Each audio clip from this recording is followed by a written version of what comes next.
அது பிரியமானவர்களே, நாங்கள் ஒரு சில வாரங்களாக எப்படி ஜெபிப்பது என்று நாங்கள் பார்த்து வந்தோம்.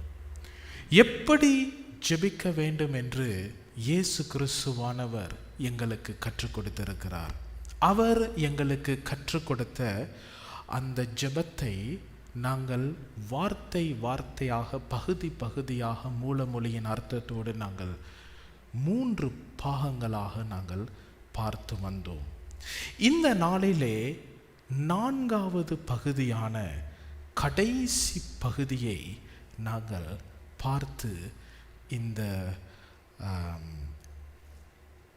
இந்த பாகத்தை நாங்கள் நிறைவு செய்ய போகிறோம். நாங்கள் கடந்த 3 வாரங்களாக எப்படி ஜெபிப்பது, ஏன் கிறிஸ்தவர்கள் ஜெபிக்க வேண்டும், ஜெபத்திலே காணப்படுகிறதான முக்கியத்துவங்கள் என்ன, இயேசு கிறிஸ்துவானவருடைய வாழ்க்கையிலே எப்படி ஜெபம் காணப்பட்டது, எப்படி அவருடைய வாழ்க்கையிலே ஜெபத்திற்கு முக்கியத்துவத்தை கொடுத்தார் என்பதை எல்லாம் நாங்கள் கடந்த வாரங்களிலே நாங்கள் பார்த்து வந்தோம். One important question we discussed last time was the exact purpose of Lord's Prayer and its relevance to our daily devotion. அநேக சந்தர்ப்பங்களிலே நாங்கள் கேட்கிறதான கேள்வி, இயேசு கிறிஸ்துவானவர் கற்றுக் கொடுத்த அந்த ஜெபத்திற்கும் இந்த நாளிலே நாங்கள் எங்களுடைய தனிப்பட்ட வாழ்க்கையிலே ஜெபிக்கிற ஜெபத்திற்கும் என்ன சம்பந்தம்? What's the relationship? Some people think that all you have to do is to pray the Lord's Prayer. That's it. பரமண்டலங்களிலே இருக்கிற எங்கள் பிதாவே, உம்முடைய நாமம் பரிசுத்தப்படுவதாக, உம்முடைய ராஜ்யம் வருவதாக. That's it. That's what they think. But it is not, because the Lord's Prayer is a structure to our daily prayers. It is a pattern that we can follow every day in our daily prayers, and also it is a model for praying. So we take all these elements and apply them to our daily personal prayers. நல்லது. வேதத்தை எடுத்தவர்கள் என்னோடு கூட திருப்பிக் கொள்ளுங்கள். லூக்கா 11வது அதிகாரம் 3வது வசனம். இந்த நாளிலே இயேசு கிறிஸ்துவானவர் எப்படியாக ஜெபிக்க வேண்டும் என்று கற்றுக் கொடுத்த அவருடைய ஜெபத்திலே 4வது பகுதியை நாங்கள் பார்க்க போகிறோம். லூக்கா 11வது அதிகாரம் 3வது வசனம். இது 4வது பகுதியாகவும் கடைசி பகுதியாகவும் இது இருக்கிறது. வேதத்தை திருப்பியவர்கள் என்னோடு கூட சேர்ந்து வாசியுங்கள். லூக்கா 11வது அதிகாரம் 3வது வசனம். Let us all read together. 1, 2, 3. எங்களுக்கு வேண்டிய ஆகாரத்தை அன்றன்றும் எங்களுக்கு தாரும். Give us this day our daily bread. எங்களுக்கு வேண்டிய ஆகாரத்தை அன்றன்றும் எங்களுக்கு தாரும். ஆமென். இந்த ஆகாரம் என்று சொல்லுவது அர்டாஸ் என்று சொல்லப்படுகிற கிரேக்க வார்த்தையிலே இருந்து மொழிபெயர்க்கப்பட்டிருக்கிறது. இந்த அர்டாஸ் என்று சொல்லப்படுகிற கிரேக்க வார்த்தையின் அர்த்தத்தை நாங்கள் பார்க்கும் பொழுது அது ஒரு ஆகாரமாகவே காணப்படுகிறது. A bread, a loaf or food. Now this is very important because many people believe that Jesus is talking about communion. Some people think that God is talking about the word of God, because at one time Jesus said that I am the bread, நானே ஜீவ அப்பமாக இருக்கிறேன். So one particular group says Jesus wanted us to partake in the communion every single day, which is not bad thing anyway. and some others think that, oh, this is the word of God. But if you really look into the Greek, அது வெறுமையாக ஒவ்வொரு நாளும் நாங்கள் புசிக்கிற ஆகாரத்தை குறிக்கிறது. So what it means, எங்களுக்கு வேண்டிய ஆகாரத்தை அன்றன்று எங்களுக்கு தாரும் என்று இயேசு கிறிஸ்துவானவர் எப்படி ஜெபிக்க வேண்டும் என்று கற்றுக் கொடுத்த ஜெபத்திலே அவர் இப்படியாப்பட்ட ஒரு வசனத்தை, ஒரு வாக்கியத்தை அவர் பயன்படுத்தி இருக்கிறார். See, this sentence is based on God's promise. கர்த்தருடைய வார்த்தையிலே காணப்படுகிற வாக்கு தத்தங்களை நாங்கள் எப்பொழுதும் அறிக்கை செய்து நாங்கள் ஜெபிக்கும் பொழுது தேவனால் கொடுக்கப்பட்ட வாக்கு தத்தங்களை எப்பொழுதும் எங்களுடைய ஜெபத்திலே அறிக்கை செய்ய வேண்டும் என்று இயேசு கிறிஸ்துவானவர் கற்றுக் கொடுத்திருக்கிறார். So when you say give us this day our daily bread, which means the sentence is based on God's promise, and I'll explain this thing shortly. Basically you are saying, Jesus, do what you say you are going to do. Basically you claim God's promise when you pray. கர்த்தர் உங்களுக்கு கொடுத்த வாக்கு தத்தங்களை நீங்கள் ஜெபிக்கும் பொழுது அவற்றை அறிக்கை செய்ய வேண்டும் என்பது இயேசு கிறிஸ்துவானவர் தெளிவாக வலியுறுத்தி இருக்கிறார். மத்தேயு 6வது அதிகாரம் 33வது வசனத்தை நாங்கள் வாசிக்கும் பொழுது இப்படியாக சொல்லுகிறது, முதலாவது தேவனுடைய ராஜ்யத்தையும் அவருடைய நீதியையும் தேடுங்கள், அப்பொழுது இவைகள் எல்லாம் உங்களுக்கு கூட கொடுக்கப்படும். நீங்கள் செய்ய வேண்டிய காரியம், முதலாவதாக தேவனுடைய ராஜ்யத்துக்கேற்றவைகளை நீங்கள் தேடும் பொழுது, அவருடைய நீதியை நீங்கள் தேடும் பொழுது, இவைகள் எல்லாம் உங்களுக்கு கூட கொடுக்கப்படும். பிரியமானவர்களே, இந்த இவைகள் எல்லாம் என்று சொல்லுகிற இந்த வார்த்தையிலே ஆகாரம் உள்ளடக்கப்பட்டிருக்கிறது. So it is a promised claim. God has already promised that He is going to provide you with food. உங்களுக்கு தேவையான ஆகாரத்தை உங்களுக்கு கொடுப்பேன். ஏன்? நீங்கள் தேவனுடைய ராஜ்யத்தை தேடும் பொழுது சகலமும் உங்களுக்கு கொடுக்கப்படும் என்று வாக்குத்தத்தம் பண்ணப்பட்டிருக்கிறது. உங்களுக்கு தேவையான ஆகாரம் உங்களுக்கு கொடுக்கப்படும் என்று வாக்குத்தத்தம் பண்ணப்பட்டிருக்கிறது. ஆனபடியினாலே தான் ஏற்கனவே வாக்குத்தத்தம் பண்ணப்பட்ட அவருடைய வார்த்தைகளை நாங்கள் ஜெபத்திலே எப்பொழுதும் அறிக்கை செய்து அவைகளை அழைக்க வேண்டும்.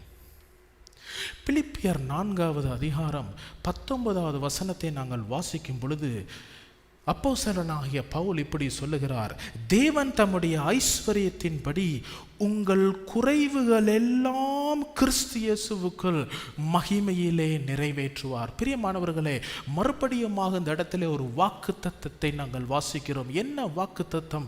எங்களுடைய வாழ்க்கையிலே ஆகாரம் குறையும் பொழுது, எங்களுடைய வாழ்க்கையிலே தேவையான காரியங்கள் குறைவுபடும் பொழுது, அத்தனை குறைவுகளையும் இயேசு கிறிஸ்துவுக்கூடாக தேவன் மகிமையிலே நிறைவேற்றுவார் என்று முன்குறிக்கப்பட்டிருக்கிறது.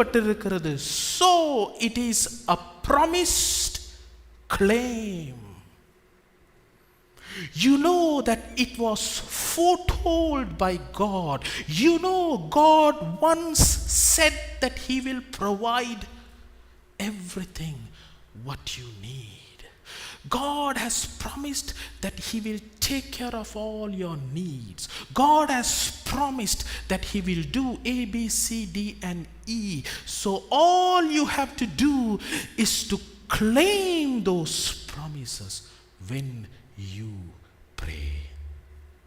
Listen to me very carefully. a promise is nothing but just words on paper unless it is applied. 2 பேதுரு 1வது அதிகாரம் 4வது வசனத்தை நாங்கள் வாசிக்கும் பொழுது வேதம் இப்படியாக சொல்லுகிறது, இச்சையினால் உலகத்தில் உண்டான கேட்டுக்கு தப்பி திவ்ய சுபாவத்துக்கு பங்குள்ளவர்களாகும் பொருட்டு மகா மேன்மையும் அருமையுமான வாக்கு தத்தங்களும் அவைகளினாலே நமக்கு அளிக்கப்பட்டிருக்கிறது. பிரியமானவர்களே, இந்த உலகத்திலே பல கெடுதல்கள், பலவிதமான போராட்டங்கள் இருக்கிறது. இப்படிப்பட்ட கெடுதல்களும் இப்படிப்பட்ட போராட்டங்களும் இப்படிப்பட்ட நிந்தனைகளும் உபத்திரவங்களும் எங்களுக்கு வருகிறது எங்களுடைய இச்சையினாலே. எங்களுக்கு இச்சைகள் உண்டாகும் பொழுது அந்த இச்சையினாலே நாங்கள் ஏவப்பட்டு நாங்கள் செய்கிற காரியத்தின் நிமித்தம் பலவிதமான உபத்திரவங்களை நாங்கள் சந்திக்க வேண்டியதாக இருக்கிறது. பலவிதமான கேடுகள் இந்த உலகத்தில் இருக்கிறதாம். ஆனாலும் எப்படிப்பட்ட கேடுகள், எப்படிப்பட்ட உபத்திரவங்கள், எப்படிப்பட்ட இச்சைகள் எங்களை ஏவினாலும் அத்தனை இச்சைகளிலுமிருந்து எங்களை பாதுகாத்து எங்களுக்கு நியமிக்கப்பட்ட அந்த திவ்ய வாழ்க்கையை வாழ்ந்து ஓடுகிற ஓட்டத்தை நாங்கள் ஓடுவதற்காக எங்களுக்கு கொடுக்கப்பட்டது என்ன? கர்த்தருடைய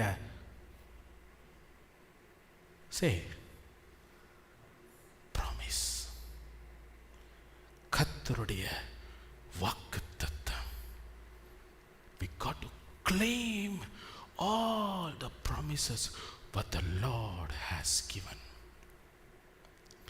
ரோமர் 8வது அதிகாரத்தை நாங்கள் வாசிக்கும் பொழுது அப்போஸ்தலனாகிய பவுல் இப்படி சொல்லுகிறார், அன்றியும் அவருடைய தீர்மானத்தின்படி அழைக்கப்பட்டவர்களாக தேவனிடத்தில் அன்பு கூறுகிறவர்களுக்கு சகலமும் நன்மைக்கேதுவாக நடக்கிறது என்று அறிந்திருக்கிறோம். அறிந்திருக்கிறோம். Paul knew, அறிந்திருக்கிறோம்.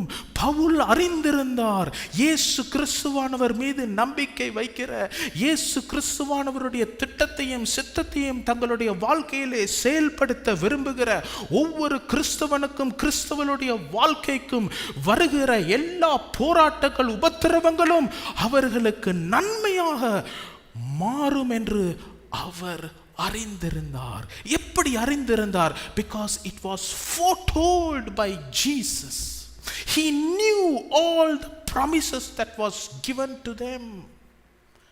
இயேசு கிறிஸ்துவானவர் என்ன சொன்னார்? இந்த உலகத்திலே உபத்திரவம் உண்டு, ஆனாலும் திடம் கொள்ளுங்கள், நான் உலகத்தை ஜெயித்தேன், ஆனபடியினாலே உங்களுக்கு இந்த நாளிலே ஜெயம் உண்டு என்று வாக்கு கொடுத்திருந்தார். அந்த வாக்குத்தத்தத்தை பவுல் அறிந்திருந்தார். பழைய ஏற்பாட்டிலே வேதம் சொல்லுகிறது, ஒரு நீதிமானுக்கு வரும் உபத்திரவம் அநேகமாக இருக்கும், ஆனாலும் கர்த்தர் அவை எல்லாவற்றிலும் நின்று அவனை விடுவிப்பார். அந்த வாக்குத்தத்தத்தை பவுல் அறிந்திருந்தார். சிங்க குட்டிகள் தாழ்ச்சி அடைந்து பட்டினியா இருக்கும், ஆனால் கர்த்தரை தேடுகிறவர்களுக்கு ஒரு நன்மையும் குறைவுபடாது என்று சொல்லுகிற வாக்குத்தத்தத்தை பவுல் அறிந்திருந்தார். ஆனபடியினாலே தான் ரோமர் 8வது அதிகாரம் 28வது வசனத்திலே தன்னுடைய நிருபத்திலே அவர் சொல்லுகிறார், கிறிஸ்தவர்களை பார்த்து பயப்படாதீர்கள், அழைக்கப்பட்டவர்களாக உங்களுடைய வாழ்க்கையிலே என்ன நடந்தாலும், போராட்டங்கள் வந்தாலும், அவமானங்கள் வந்தாலும், தோல்விகள் வந்தாலும், நோய்கள் வந்தாலும், கஷ்டங்கள் வந்தாலும், சகலமும் நன்மைக்கு ஏதுவாக வருகிறது என்று நான் அறிந்திருக்கிறேன். எப்படி அறிந்திருக்கிறேன்? கர்த்தருடைய வாக்குத்தத்தங்களை நான் அறிந்திருக்கிறேன்.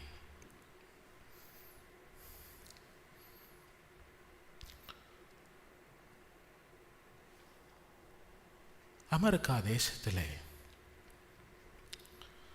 ஜாய்ஸ் மேயர் என்று சொல்லுகிற, ஜாய்ஸ் மேயர் என்று அழைக்கப்படுகிற ஒரு அருமையான தேவனுடைய ஊழியக்காரர் இருக்கிறார்.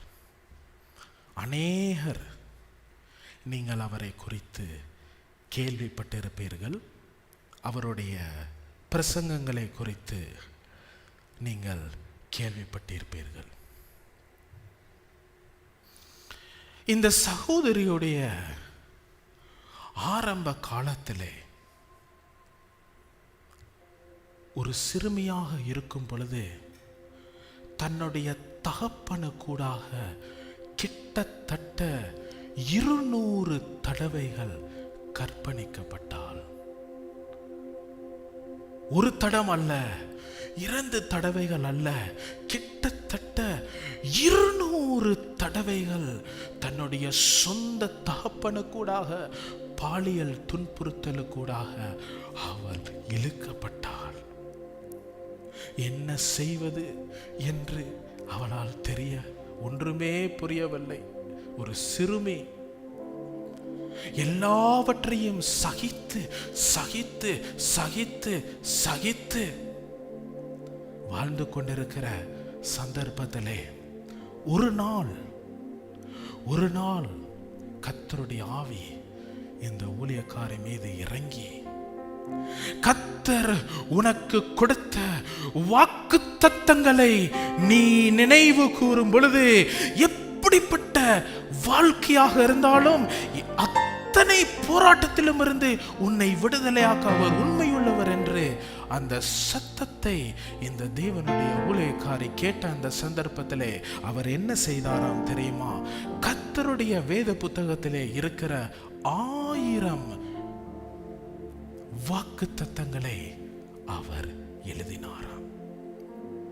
1000 வாக்குத்தத்தங்களை அவர் எழுதினாராம். 1000 வாக்குத்தத்தங்களை அவர் எழுதி ஒவ்வொரு வாக்குத்தத்தத்தையும் அவர் ஜெபிக்கும் பொழுது அவர் அறிக்கை செய்தாராம். தன்னுடைய தகப்பன் மறுபடியும் வந்து அவளை கற்பணிக்கும் பொழுது அவள் என்ன செய்தால் தெரியுமா? அந்த வாக்குத்தத்தத்தை எடுத்து அவர் உச்சரித்தாராம். இப்படியாக ஒவ்வொரு நாளும் தான் எடுத்த 1000 வாக்குத்தத்தங்களை அவள் தினம் தோறும் அறிக்கை செய்து அவர் ஜெபிக்கும் பொழுது ஒரு நாள் வந்தது. கர்த்தருடைய ஆவி மறுபடியுமாக இந்த தேவனுடைய ஊழியக்காரி மீது இறங்கி அவர் என்ன சொன்னார் தெரியுமா? நீ அறிக்கை செய்த ஒவ்வொரு வாக்குத்தத்தத்தின் சத்தமும் கர்த்தருடைய சந்நிதியிலே எட்டினது.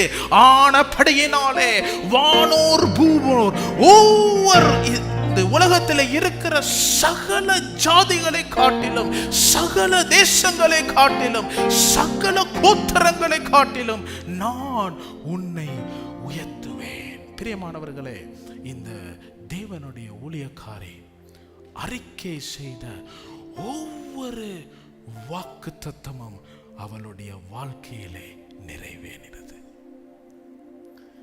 ஒவ்வொரு வாக்குத்தத்தமும் அவளுடைய வாழ்க்கையிலே நிறைவேறினது. So it is very important that when you pray, you claim God's promise. You claim God's promise. ஒரு நாள், ஒரு சில வாரங்களுக்கு முன்பதாக ஒரு சகோதரி எனக்கு தொலைபேசி கூடாக என்னோடு கூட பேசி ஒரு காரியத்தை சொன்னார். அவருடைய அந்த கதையை கேட்ட பின்பதாக என்னுடைய இருதயம் உடைந்து போனது. அப்பொழுது நான் அவளிடத்திலே ஒரு காரியத்தை கேட்டேன். நீங்கள் இந்த தேசத்துக்கு வருவதற்கு முன்பதாக நீங்கள் என்ன செய்தீர்கள்? அப்பொழுது அவர் என்னிடத்திலே சொன்ன பதில், பாஸ்டர், நாளைய தினத்திலே நான் புறப்படுவதற்கு முன்பதாக இன்று நாளிலே நான் திருச்சபைக்கு போய் பாஸ்டர் இடத்திலே ஜெபிக்கும் பொழுது அவர் எனக்கு ஒரு வாக்குத்தத்தத்தை கொடுத்தார். அப்பொழுது நான் கேட்டேன், என்ன வாக்குத்தத்தத்தை உங்களுக்கு அவர் கொடுத்தார்? அப்பொழுது அந்த சகோதரி என்னிடத்திலே சொன்னார், அவர் எனக்கு கொடுத்த வாக்குத்தத்தம்,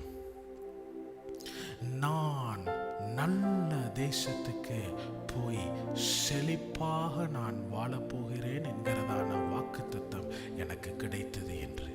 அப்பொழுது நான் அந்த சகோதரிக்கு சொன்ன விடயம், அந்த வாக்குத்தத்தத்தை நீங்கள் இந்த நாளிலே இருந்து அறிக்கை செய்யுங்கள். Speak God's promise.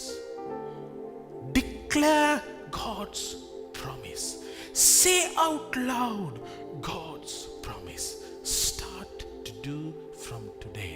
இந்த நாளிலே இருந்து நீங்கள் செய்யுங்கள் என்று நான் அவருக்கு சொன்னேன். பிரியமானவர்களே, 7 நாளிலே the same person called me and she said, Pastor, I got like 15 offers, not just one, about 15 offers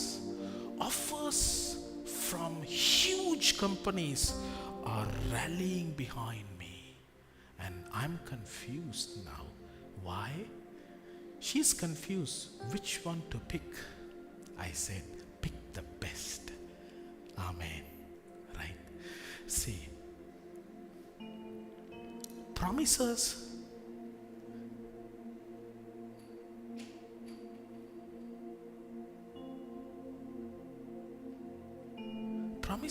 are nothing but words on papers unless it is applied. You got to apply. You got to declare. You got to speak. When you do this, when you pray, there is power in every promise. God said, வானம் பூமி ஒளிந்து போனாலும் என் வார்த்தைகள் ஒளிவதில்லை. என்னுடைய வார்த்தைகள் நித்தியமான வார்த்தைகள். என்னுடைய வார்த்தைகள் ஜீவ வார்த்தைகள். ஆனபடியினாலே அந்த ஜீவ வார்த்தைகளை நீங்கள் அறிக்கை செய்ய வேண்டும். ஜீவ வார்த்தைகளை நீங்கள் அறிக்கை செய்யும் பொழுது, ஜெபத்தில் நீங்கள் அவற்றை அறிக்கை செய்து ஜெபிக்கும் பொழுது உங்களுடைய கண்களினாலே, உங்களுடைய காதுகளினாலே பதில்களை பார்த்து கேட்பீர்கள். ஆமென்.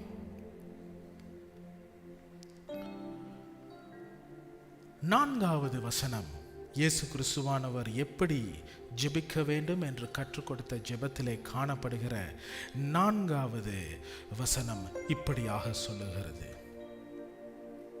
எங்கள் பாவங்களை எங்களுக்கு மன்னியும். Forgive our sins. எங்களுடைய பாவங்களை எங்களுக்கு மன்னியும். எங்களுடைய பாவங்களை எங்களுக்கு மன்னியும். பாருங்க, உரிமையோடு சொல்லுங்க, எங்களுடைய பாவங்களை எங்களுக்கு நீர் மன்னியும். எங்களுடைய குற்றங்களை நீர் மன்னியும். என்னுடைய பலவீனங்களை நீர் மன்னியும். நீர் மன்னிப்பீர் என்று நான் அறிந்திருக்கிறேன். உம்முடைய இரத்தம் என்னை கழுவும் என்று நான் அறிந்திருக்கிறேன். எப்படி அறிந்திருக்கிறேன்? வேதம் சொல்லுகிறது, நம்முடைய பாவங்களை நாம் அறிக்கையிடும் பொழுது பாவங்களை நமக்கு மன்னித்து எல்லா அநியாயத்தையும் நீக்கி நம்மை சுத்திகரிப்பதற்கு அவர் உண்மையும் நீதியும் உள்ளவராக இருக்கிறார் என்று வேதம் சொல்லுகிறது.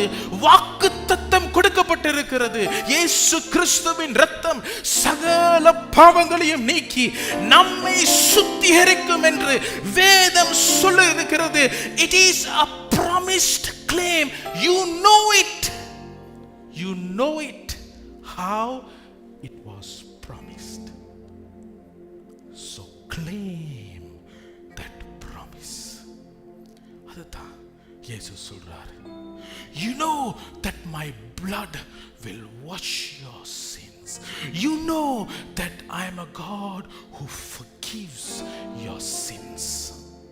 So therefore, because you knew my promise, claim it, say it, forgive my sins, because I have said so, because I have given my word and you have my promises. Claim it. Claim it. இந்த நாளிலே நீங்கள் ஜெபிக்கும் பொழுது கர்த்தர் உங்களுக்கு கொடுத்த வாக்குத்தத்தங்களை அறிக்கை செய்யுங்கள். நான் வாளாகாதபடி நான் தலையாகுவேன், நான் கீழாகாதபடி நான் மேலாவேன் என்று அறிக்கை செய்யுங்கள். நான் கடன் வாங்க மாட்டேன், ஆனால் நான் கடன் கொடுக்கிறவனாக மாறுவேன் என்று அறிக்கை செய்யுங்கள். என்னுடைய சரீரத்திலே பலவீனம் இனிமே காணப்படாது.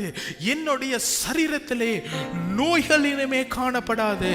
மாறாக என்னுடைய சரீரத்திலே சுகமும் பலனும் நித்திய ஜீவனும் உண்டாயிருக்கும் என்று அறிக்கை செய்யுங்கள். அறிக்கை செய்யுங்கள். அறிக்கை செய்யுங்கள். நீங்கள் இப்படி அறிக்கை செய்யும் பொழுது கர்த்தர் பெரிய காரியங்களை செய்வார்.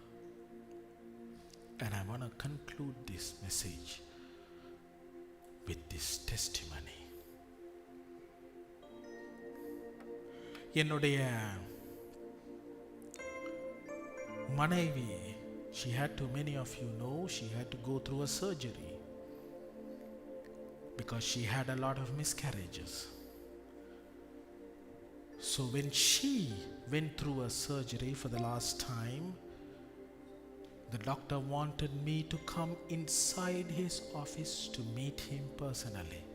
So I went and I met him. And he had a big paper, a big scratch book. And he said, "Come, Mr. Kenneth, take a seat." So I sat. So he was very nice, very kind and very respectful. And he said, "I'm going to say something, but I know you are a strong man, and I know that you can take my whatever that I had to say. I believe that you are a strong man, and I know that you will handle this." I said, "No problem, doctor. You tell me whatever it is." So he said, "Okay, we had to do these procedures. So as a result, your wife may not give babies or not give birth for any babies. It is impossible, scientifically impossible. There is only like 5% of chances." Okay. But 3 years before, when I was praying one day, I heard a voice saying that I will raise 3 children through you. So I thought about that for a minute, and I heard the fact. That's the fact. Whatever the doctor is saying, that's the truth. That's the fact. You can't literally deny the fact. And my mind was traveling back and forth to the promise, to the fact, to the promise, to the fact, to the promise, to the fact. I was silent for 3 minutes, and doctor said, "Mr. Kenneth, are you okay?" I said, "Yeah, of course, I'm okay." Well, frankly, I was not okay for a few minutes. And then I left his office, and I went to my wife. She was lying on the stretcher. She was unconscious, I think. She was subconscious, maybe. And then after a few minutes, she opened her eyes. And then the first thing that she said, I'll tell you honestly, okay? No one is perfect in this world except Jesus Christ. So she said, "Kenneth, கர்த்தர் எங்களை கைவிட்டுட்டார்." That is what she said. கர்த்தர் எங்களை கைவிட்டுட்டார். The next thing I saw, tears were rolling on her eyes. Well, my mind kind of stopped between these two things, and it started to travel back. The promise, back to the fact. Promise, back to the fact. What is fact? That's the reality, right? That's the fact. That is what's happening right now. We can see. Well, I told Mabel, all right, no problem. We are not going to talk about anything. Let's go. So we went home, and well, 1 week later, I think pretty much every single group who lived in my city started to laugh at me. And they were mocking at me, they were laughing at me, and they were saying all kinds of things about me. And they said that, look at this guy. He went there and he prayed for people, and people started to say these things, and this guy, he went and he did so and so such things, and look what happened to this guy. See, I didn't have any answers. என்ன சொல்லணும், எப்படி பதில் சொல்லணும்னு எனக்கு தெரியல. But I kept quiet. At some point, my mind stopped in one place. So my mind was traveling between the promise and the fact. Promise and the fact. Promise and the fact. But somehow my mind went back to the promise and never returned to the fact. And I made sure that I stood there holding on to his promise. Holding on to his promise. One day I was in a meeting, and all of a sudden in the States, all of a sudden, as I was worshiping, I saw something started to fall upon me. I don't know what it is. Something is falling over me. And then I got a message. I was asked to come and meet my wife. It was Mabel who texted me, and she said, I don't know, I'm not feeling well. Well, the next thing we knew that she was pregnant.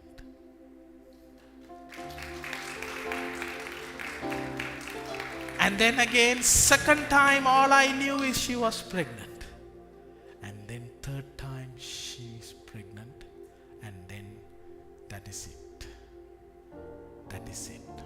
All I did was I kept on declaring God's promise. I don't care about the fact. I don't care about the things that I see. I don't care about everything that is going to come, that are being predicted. I don't care about everything that is going on around me in the natural world, because we are called to walk in the Spirit. And things in the Spirit you don't see, but you believe. Amen. You believe and you declare, you hold on to that promise, and you take it to the Lord with a heart of thanksgiving. And when you start to pray, declare God's promise. Remind God. Moses reminded God. At some point, God was about to destroy the called people, and Moses said, you cannot do it, because you are a God who never changes your word. And I know and I heard that you promised these people that you will take them to the promised land, and I know you cannot do it. God changed himself, and he took, and he heard Moses' cry, and he took his people from one place to another. The same God who lives forever, and his name is Jesus. When you declare, when you hold on to those promises, and when you believe, and when you claim those promises like a rock, it's going to manifest in you. Amen. It's going to manifest in you. Nothing is impossible with Jesus. Nothing is impossible with Jesus. லாசரு மரித்த பின்பதாக வேதம் சொல்லுகிறது, Jesus waited for how many days? He waited for 4 days. He didn't wait for 1 day, not 2 days, not 3 days, but 4 days. Why do you think Jesus waited 4 days? Because back then the Jewish people believed that if someone dies, their soul will be lying on top of their bodies for 4 days, which is called soul sleeping. If Jesus would have come and raised Lazarus, people would have told, no, Lazarus never died because of the soul sleeping belief. He was just resting. But he waited. வேதம் சொல்லுகிறது, லாசருடைய சரீரம் அழுகி நாற்றமடைந்ததாம். அழுகி நாற்றமடைந்ததாம். There is no hope. There is no hope. புதைக்கப்பட்ட சரீரம் அழுகி புழுத்து நாற்றம் எடுத்த அந்த சந்தர்ப்பத்திலே இயேசு கிறிஸ்துவானவர் கல்லறையை பார்த்து பேசும் பொழுது he declared his word. He declared everything what his father promised him, and he said, Father, I remind myself about every promise that you have given me. It is time for you to glorify your son because you said so, and I am asking Lazarus, come out. Alihi pulupulutta sariram resurrected. Jesus said, nothing is impossible with God. It takes your faith. Hold on to his promise. Declare his promise when you pray. Declare it. Just don't. ஐயோ ஆண்டவரே, interview மேலே interview போகிறேன், ஒன்றுமே சரி வரல. ஐயோ ஒன்றுமே சரி வரல. ஐயோ ஒன்றுமே சரி வரல. No, declare God's promise. Amen. எல்லோரும்